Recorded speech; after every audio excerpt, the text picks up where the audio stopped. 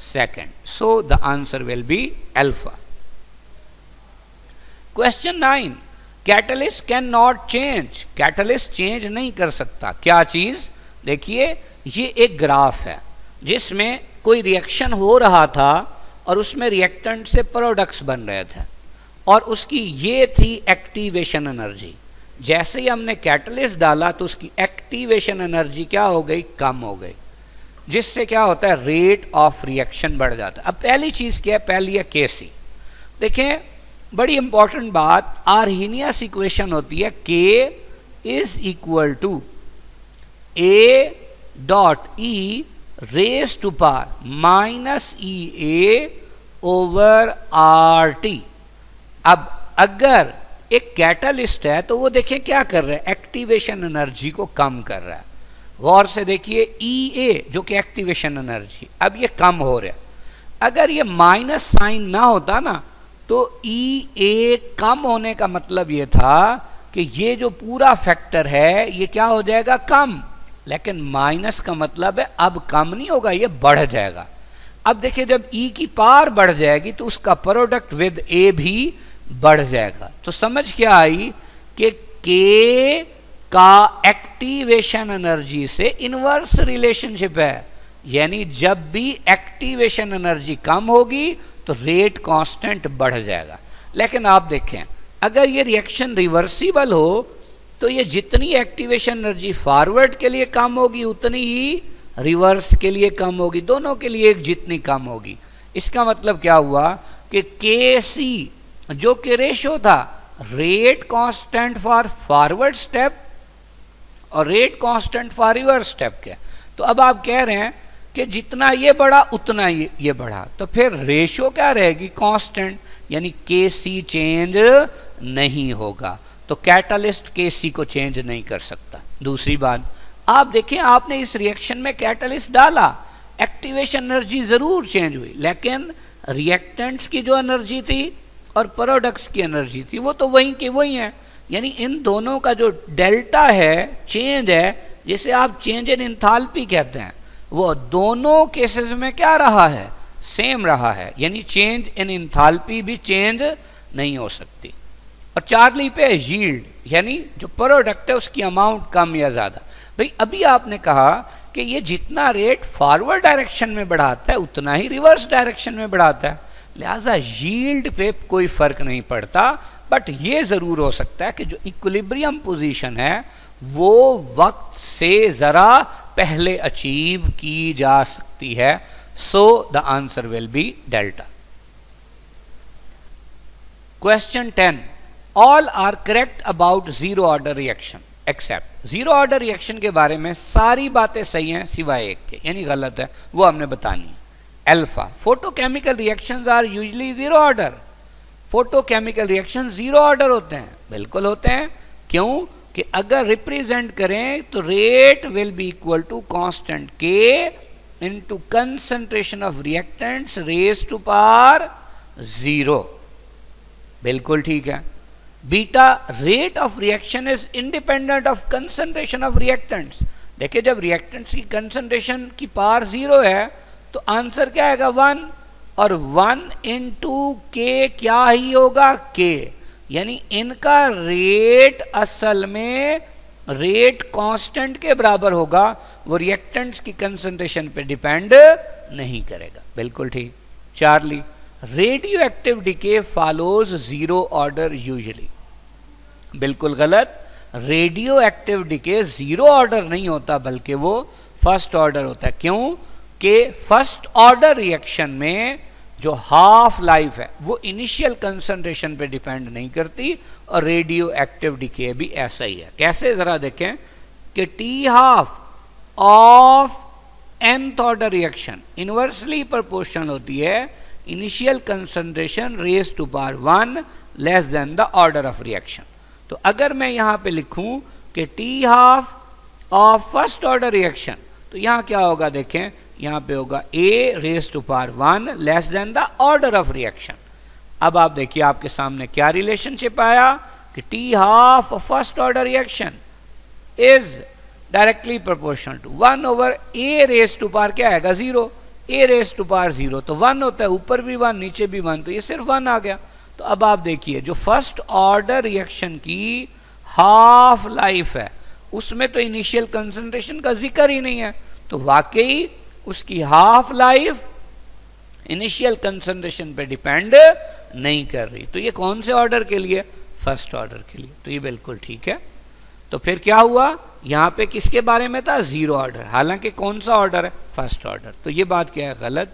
So the answer is Charlie. Delta है half life is directly proportional to initial concentration. किसके लिए? Zero order के लिए। देखें अगर हम लिख दें कि T half of zero order is inversely proportional to initial concentration raised to power 1 less than the order of reaction। तो देखें ये क्या हो जाएगा? T half of zero order reaction, ये साइन आ जाएगी। अब देखें नीचे होगा a की पावर -1, ऊपर आएगा तो a हो जाएगा। तो हाफ लाइफ इनिशियल कंसंट्रेशन के क्या है? डायरेक्टली प्रोपोर्शनल ही है। तो ये क्या था? ये सही था। तो हमने गलत बताना था। सो the answer is Charlie. Question 11. Half life of a reaction A gives B is 0.693 over 2 seconds. Its rate constant is, देखिए रेट कांस्टेंट हमने मालूम करना है, हाफ लाइफ दी हुई है, हमें ऑर्डर ऑफ रिएक्शन फिलहाल नहीं पता, लेकिन देखिए चूंकि बता दिया है कि A gives B, ये लग रहा है कि ये एक एलिमेंट्री रिएक्शन है, यानी एक ही स्टेप में होने वाला रिएक्शन है। तो इसके लिए रेट किसके बराबर होगा? रेट बराबर होगा K इंटू रिएक्टेंट की कंसंट्रेशन रेज टू पावर 1, यानी ये कौन सा ऑर्डर है? First order. और फर्स्ट ऑर्डर रिएक्शन की जो हाफ लाइफ है वो किसके बराबर है? वो है 0.693 ओवर K। अब हाफ लाइफ तो गिवन है, पूछा हुआ क्या है? Rate constant. तो अब हम क्या करते हैं? इसको इधर ले जाते हैं, हाफ लाइफ को इधर ले आते हैं। तो देखिए K किसके बराबर हुआ? 0.693 over half life of first order reaction. देखिए K बराबर होगा, ये 0.693 है, K क्या था? ये था 0.693 ओवर 2। जब ये इस पे डिवाइड हो रहा है तो ये उलट हो जाएगा, ये क्या बन जाएगा? 2 ओवर 0.693, ये इससे कैंसिल हो जाएगा। आपके पास K जो कि रेट कांस्टेंट हो जाएगा, उसकी वैल्यू क्या होगी? 2 पर second. So the answer will B Charlie. Question 12. Specific rate constant is also called. तो specific rate constant का दूसरा नाम क्या है? Velocity constant. So the answer is alpha.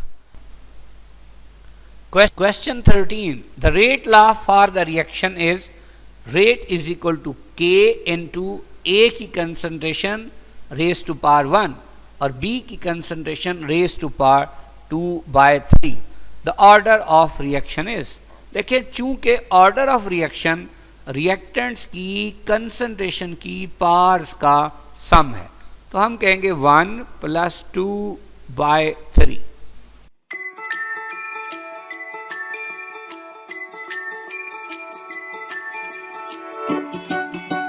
Question 14. Which of the following is pseudo first order reaction?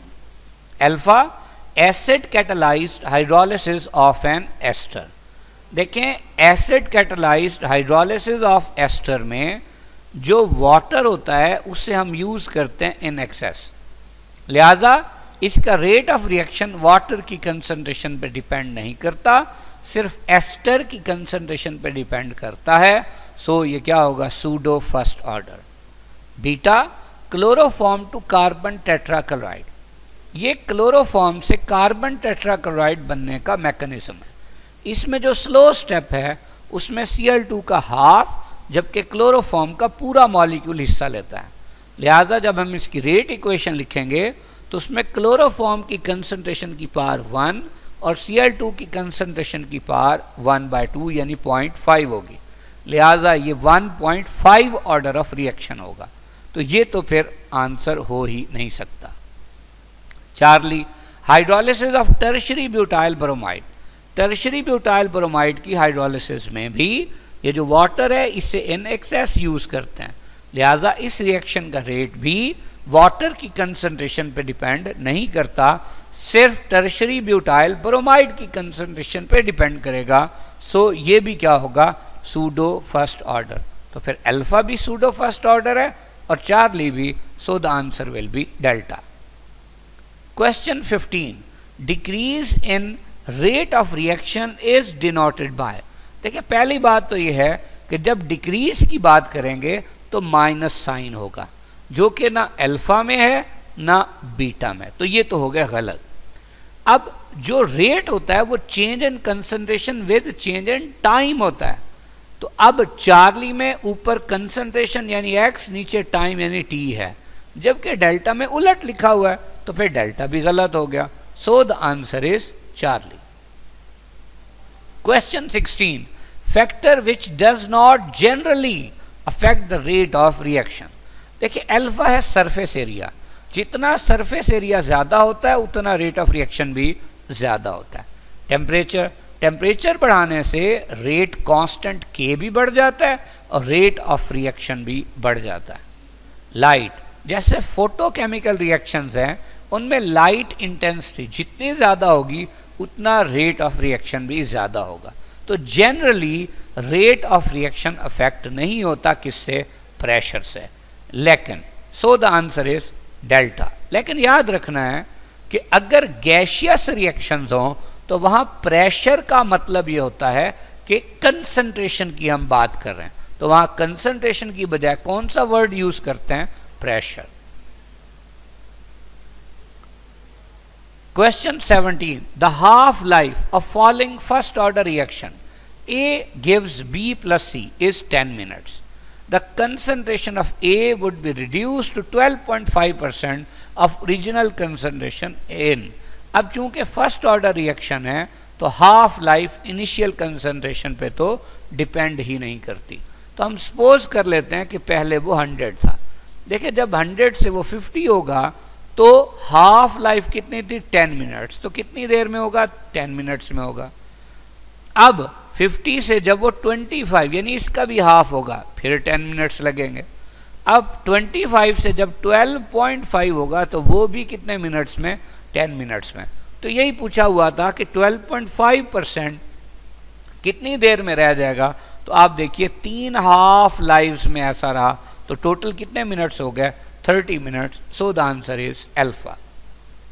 Question 18. In the given 2A plus B gives products, it is observed on quadrupling the concentration of B, यानी B की concentration अगर 4 गुना कर दी जाए, rate increases 16 times. Rate 16 times हो जाता है। The order of reaction with respect to B is, देखें rate directly proportional है concentration of B raise to power 2 के। कैसे, देखें अगर ये 1 हो तो फिर रेट भी क्या होगा, 1 ही होगा। लेकिन आप देखिए आपने जैसे इसे 4 गुना किया तो इसका स्क्वायर लेंगे तभी तो आंसर कितने टाइम्स होगा रेट का, 16 टाइम्स। तो यही बताया हुआ था, तो हमें पता लग गया कि इसका ऑर्डर ऑफ रिएक्शन क्या होगा, second. So the answer is delta.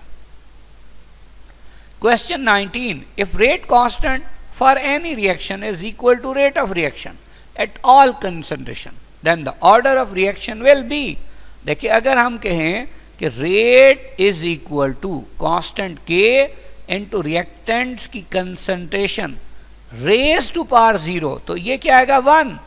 तो तब क्या बनेगा, रेट बराबर होगा जस्ट के। अब चाहे आप यहाँ 2 लिखें, 3 लिखें, 4 भी, जिसकी पावर 0 आंसर 1 एंड 2 के, यानी रेट हमेशा के बराबर ही होगा। कौन से ऑर्डर ऑफ रिएक्शन के लिए, 0 ऑर्डर के लिए। So the answer is alpha. Question 20, the rate of chemical reaction रफली doubles for every 10 degree rise of temperature, यानी हर 10 डिग्री बढ़ाने पे रेट ऑफ रिएक्शन डबल हो जाता है। If temperature is raised by 20 degree Celsius, then the rate may become, तो अगर 20 डिग्री कर दिया जाए तो रेट क्या होगा। बड़ी इंपॉर्टेंट बात,